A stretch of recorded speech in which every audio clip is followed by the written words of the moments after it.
Welcome to wishful ಅಡುಗೆ ಮನೆ. ನೋಡಿ, ಇವತ್ತು ಸೀಬೆಕಾಯಿನ ತೊಗೊಂಡಿದ್ದೀನಿ. ನಾನಿಲ್ಲಿ ದಪ್ಪ ಸೀಬೆಕಾಯಿಂದ ಒಂದು ಸೂಪರ್ ಆಗಿರೋ ರೆಸಿಪಿನ ಮಾಡ್ತಾಯಿದ್ದೀನಿ. ಮಕ್ಕಳಿಂದ ಹಿಡಿದು ದೊಡ್ಡವ್ರಿಗೆ ಇಷ್ಟ ಆಗೋಂಥ ರೆಸಿಪಿ. ಇವಾಗ ಬೇಸಿಗೆಗಾಲಲ್ಲ, ಮಕ್ಕಳು ಮನೆಯಲ್ಲೇ ಇರ್ತಾರೆ. ಹಾಗಾಗಿ ಏನಾದರೂ ಡಿಫ್ರೆಂಟಾಗಿ ಬೇಕು ಅಂತ ಕೇಳ್ತಾರಲ್ವ, ಮನೇಲೇ ಈ ಥರ ಸೂಪರಾಗಿ ಮಾಡ್ಕೊಡ್ಬೋದು. ಹೇಗೆ ಮಾಡೋದು ಅಂತ ನೋಡೋಣ ಬನ್ನಿ. ನೋಡಿ, ಮೊದಲಿಗೆ ಸೀಬೆಕಾಯ್ದು ನೋಡಿ ಈ ಥರ ತಕ್ಕೋಬೇಕು. ನಾವು ನೋಡ್ತಾ ಇದ್ದೀರಲ್ಲ, ಈ ಥರ ನಾವು ಇದನ್ನು ತಕ್ಕೊಬೇಕು. ಇದನ್ನು ಪಕ್ಕಕ್ಕೆ ಎತ್ತಿಟ್ಕೊಳ್ಳೋಣ. ನೋಡಿ, ಇವಾಗ ಇನ್ನೊಂದನ್ನು ಸಹ ಅದೇ ಥರ ಕಟ್ ಮಾಡ್ಕೊಬೇಕು ನಾವು. ನೋಡಿ, ಈ ಥರ ಕ್ಯಾಪ್ ಥರ ನೀಟಾಗಿ ಕಟ್ ಮಾಡ್ಕೊಂಡ್ರೆ ಸಾಕು. ನೋಡಿ, ನಾನಿಲ್ಲಿ ವೈಟ್ ಸೀಬೆಕಾಯಿನೇ ತೊಗೊಂಡಿದ್ದೀನಿ. ಇವಾಗ ಇದನ್ನು ಒಂದು ಸ್ಪೂನ್ ತೊಗೊಂಡು ಈ ಥರ ನಿಧಾನಕ್ಕೆ ಒಳಗಡೆ ಪಲ್ಪೆಲ್ಲ ತಕ್ಕೊಳ್ಳೋಣ. ನೋಡಿ, ಈ ಥರ ಒಳಗಡೆ ಇದನ್ನು ನೀಟಾಗಿ ತಕ್ಕೊಬೇಕು. ನೋಡಿ, ಒಳಗಡೆ ಸ್ವಲ್ಪನೇ ಪಿಂಕ್ ಇದೆ, ಜಾಸ್ತಿ ಇಲ್ಲ. ಜಾಸ್ತಿ ಕಲರ್ ಇರೋದು ತೊಗೊಬೋದು. ನೋಡಿ, ಈ ಥರ ನೀಟಾಗಿ ನಾವು ತಕ್ಕೊಬರೋಣ. ನೋಡಿ, ಎಲ್ಲದನ್ನು ತೆಗೆದು ಈ ಥರ ಬೌಲ್ ಶೇಪಲ್ಲಿ ಮಾಡ್ಕೊಬೇಕು. ನೋಡಿ, ಸೀಬೆಕಾಯಿ ಬೌಲ್ ಎಷ್ಟು ಚೆನ್ನಾಗಿದೆ ಅಲ್ಲ. ನೋಡಿ, ನಾನು ತೆಗೆದಿರೋದೆಲ್ಲ ಒಂದು ಪ್ಲೇಟಿಗೆ ಹಾಕ್ಕೊಳ್ತಾ ಇದ್ದೀನಿ. ನೋಡಿ, ಹಾಗೆಯೇ ಇದನ್ನು ಕೂಡ ತಕ್ಕೊಂಬರ್ತೀನಿ. ನೋಡಿ, ಇವಾಗ ನಾನು ಒಳಗಡೆ ಅದೆಲ್ಲ ತಕ್ಕೊಂಡು ಎರಡು ನೀಟಾಗಿ ಬೌಲ್ ಮಾಡ್ಕೊಂಡಿದ್ದೀನಿ. ಇವಾಗ ಇದನ್ನು ಪಕ್ಕಕ್ಕೆ ಎತ್ತಿಟ್ಕೊಳ್ಳೋಣ. ನೋಡಿ, ಒಂದು ಮಿಕ್ಸಿ ಜಾರ್ನ ತೊಗೊಂಡಿದ್ದೀನಿ. ಇವಾಗ ನಾವು ಸೀಬೆಕಾಯ್ದು ಒಳಗಡೆ ತಿರುಳೆಲ್ಲ ತಕ್ಕೊಂಬಂದ್ವಲ್ಲ, ಅದನ್ನು ಹಾಕೋಣ. ನೋಡಿ, ಇದ್ರೊಳಗಡೆ ಹಾಕ್ಕೊಂಡು ನೋಡಿ, ನಾನಿಲ್ಲಿ 2 ಸ್ಪೂನ್ ಆಗುವಷ್ಟು ಸಕ್ಕರೆನ ಹಾಕ್ಕೊಳ್ತಾ ಇದ್ದೀನಿ. ಸ್ವೀಟ್ ಜಾಸ್ತಿ ಬೇಕಂದರೆ ನೀವು ಜಾಸ್ತಿ ಕೂಡ ಹಾಕ್ಕೋಬೋದು. ನೋಡಿ, ನೀರು ಹಾಕದೇ ಸಣ್ಣದಾಗಿ ರುಬ್ಕೊಂಬರೋಣ. ನೋಡಿ, ಇವಾಗ ಈ ಥರ ಗ್ರೈಂಡ್ ಮಾಡ್ಕೊಂಬಂದಿರೋದು. ಇದರಲ್ಲಿ ನೋಡಿ, ಇವಾಗ ಸಣ್ಣದಾಗಿ ಬೀಜ ಉಳ್ಕೊಂಡಿದೆಯಲ್ಲ, ನಮ್ಗೆ ಈ ಥರ ಬೀಜ ಉಳ್ಕೊಳ್ಳೋ ಅವಶ್ಯಕತೆ ಇಲ್ಲ. ಸೊ ಹಾಗಾಗಿ ಇದನ್ನು ಜರಡಿ ಮಾಡ್ಕೊಳ್ಳೋಣ. ಈ ಥರ ಎಲ್ಲವನ್ನು ಹಾಕ್ಕೋಬೇಕು.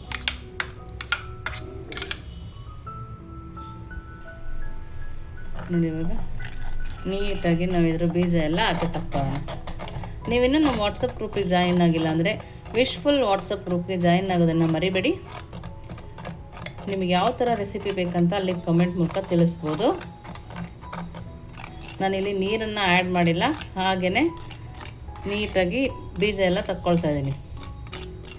ಈ ಥರ ನೀವು ಒಂದು ಸರಿ ಮನೇಲಿ ಮಾಡಿಕೊಟ್ರೆ ಆಚೆ ಕಡೆ ತಿನ್ನೋದನ್ನೇ ಮರ್ತೋಗ್ತಾರೆ ಮಕ್ಕಳು, ಅಷ್ಟು ಚೆನ್ನಾಗಿರುತ್ತೆ. ನೋಡಿ, ಸಣ್ಣದಾಗಿ ಕಾಣಿಸ್ತದೆ ನೋಡಿ ಬೀಜ. ಈ ಥರ ಬೀಜನ ನೀಟಾಗಿ ತಕ್ಕೊಂಬರೋಣ. ನೋಡಿ, ಈ ಥರ ಬೀಜನ ಸಪ್ರೇಟಾಗಿ ತೆಗೆದು ನೋಡಿ, ಇದು ರೆಡಿ ಇದೆ ನೋಡಿ ಕ್ರೀಮ್. ಇವಾಗ ಇದನ್ನು ಪಕ್ಕಕ್ಕೆ ಎತ್ತಿಟ್ಕೊಳ್ಳೋಣ. ನೋಡಿ, ಒಂದು ಬೌಲ್ನ ತೊಗೊಂಡು ನಾನಿಲ್ಲಿ ಫ್ರೆಶ್ ಕ್ರೀಮ್ನ ಹಾಕ್ಕೊತಾ ಇದ್ದೀನಿ. ನಾನಿಲ್ಲಿ 200 ml ಫ್ರೆಶ್ ಕ್ರೀಮನ್ನು ಹಾಕ್ಕೊಳ್ತಾ ಇದ್ದೀನಿ. ನೋಡಿ, ಪೂರ್ತಿ ಹಾಕ್ಕೊಳ್ತಾ ಇದ್ದೀನಿ. ನಿಮಗೆ ಇದು ಯಾವ ಶಾಪಲ್ಲಿ ಬೇಕಾದರೂ ಸಿಗುತ್ತೆ. ಬ್ಲಿಂಕಿಟ್, ಝೆಪ್ಟೋ ಈ ಥರ ಯಾವುದ್ರಲ್ಲಿ ಬೇಕಾದರೂ ಸಿಗುತ್ತೆ. ನೋಡಿ, ಒಂದು ಅರ್ಧ ಕಪ್ ಆಗುವಷ್ಟು ಕಂಡೆನ್ಸ್ ಮಿಲ್ಕ್ನ ಹಾಕ್ಕೊಂಡಿದ್ದೀನಿ.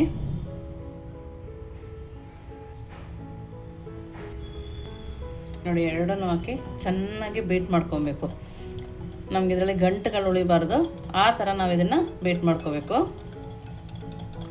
ನೋಡಿ, ಈ ಥರ ಚೆನ್ನಾಗಿ ಬೀಟ್ ಮಾಡ್ಕೊಂಡಿದ್ದೀನಲ್ಲ.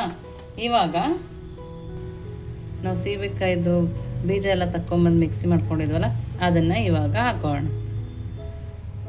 ನೋಡಿ, ಎಲ್ಲದನ್ನು ಹಾಕ್ಕೊಳ್ತಾ ಇದ್ದೀನಿ.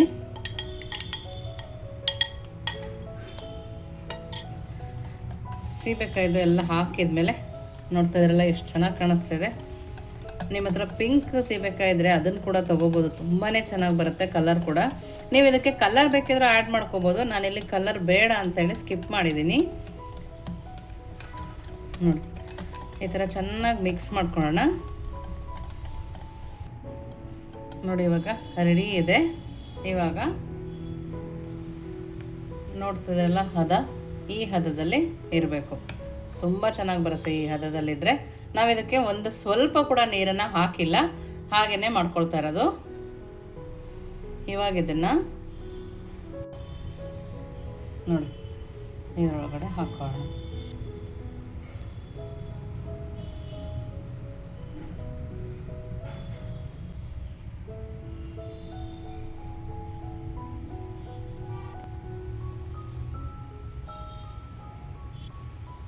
ನೋಡಿ ಈ ಥರ ಎರಡಕ್ಕೂ ನೀಟಾಗಿ ಹಾಕೊಳ್ಳೋಣ.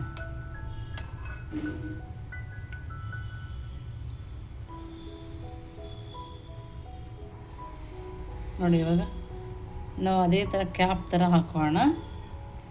ನಾವು ಕಟ್ ಮಾಡಿದ್ವಲ್ಲ ನೋಡಿ ನೀಟಾಗಿ ಕೂರುತ್ತೆ. ಇವಾಗ ಇದನ್ನು ನಾವು ಡೀಪ್ ಫ್ರೀಸಲ್ಲಿ 1 ಗಂಟೆ ಎತ್ತಿಟ್ಕೊಳ್ಳೋಣ. ಆನಂತರ ಏನಾಗಿರುತ್ತೆ ನೋಡೋಣ ಬನ್ನಿ. ನೋಡಿ ಇವಾಗ ಚೆನ್ನಾಗಿ ಫ್ರೀಸರಲ್ಲಿ ಇಟ್ಟಿತ್ತಲ್ಲ, ಇವಾಗ ನೋಡಿ ಸ್ವಲ್ಪ ಗಟ್ಟಿ ಇರುತ್ತೆ. ನಿಧಾನಕ್ಕೆ ಕಟ್ ಮಾಡ್ಕೊಳ್ಳೋಣ. ನೋಡಿ ಎಷ್ಟು ಚೆನ್ನಾಗಿ ಬಂದಿದೆ ನೋಡ್ತಾ ಇದ್ದೀರಲ್ಲ. ನೋಡಿ ಈ ಥರ 4 ಭಾಗ ಕಟ್ ಮಾಡ್ಕೊಂಡಿದ್ದೀನಿ. ಫ್ರೀಸರಲ್ಲಿ ಇಟ್ಟಿರೋದ್ರಿಂದ ಸ್ವಲ್ಪ ಗಟ್ಟಿ ಇರುತ್ತೆ, ನೋಡಿ ಕಟ್ ಮಾಡ್ಕೊಳ್ಳಿ. ನೋಡಿ ನಾನಿಲ್ಲಿ ಸ್ವಲ್ಪ ಚಿಲ್ಲಿ ಪೌಡ್ರ್ ಹಾಕ್ಕೊಳ್ತಾ ಇದ್ದೀನಿ, ಸ್ವೀಟು ಖಾರ ಖಾರ ಇರಲಿ ಅಂಥೇಳಿ. ಇದು ಆಪ್ಷನಲ್ಲಿದೆ, ಬೇಕಂದರೆ ಹಾಕ್ಕೋಬೋದು. ನೋಡಿ ಇವಾಗ ಒಂದನ್ನು ತಗೋಣ. ನೋಡಿ ಗಾವಾ ಐಸ್ ಕ್ರೀಮ್ ಎಷ್ಟು ಚೆನ್ನಾಗಿದೆ. ವಾವ್, ಸೂಪರಾಗಿದೆ ಅಂತಲೇ ಹೇಳ್ಬೋದು. ಖಂಡಿತವಾಗ್ಲೂ ಈ ಸಮ್ಮರಿಗೆ ನಿಮ್ಮನೇಲಿ ಒಂದ್ಸರಿ ಮಾಡಿ ಹೇಗಿತ್ತು ಅಂತ ವಿಶ್ಫುಲ್ ಅಡುಗೆ ಮನೆಗೆ ಕಮೆಂಟ್ ಮೂಲಕ ತಿಳಿಸೋದನ್ನು ಮರಿಬೇಡಿ. ನೀವೇನೋ ನಮ್ಮ ಚಾನಲ್ ಲೈಕ್ ಮಾಡಿಲ್ಲ, ಲೈಕ್ ಮಾಡಿ, ಶೇರ್ ಮಾಡಿ, ಸಬ್ಸ್ಕ್ರೈಬ್ ಮಾಡಿ. ವಿಶ್ಫುಲ್ ಅಡುಗೆ ಮನೆಗೆ ಥ್ಯಾಂಕ್ ಯು.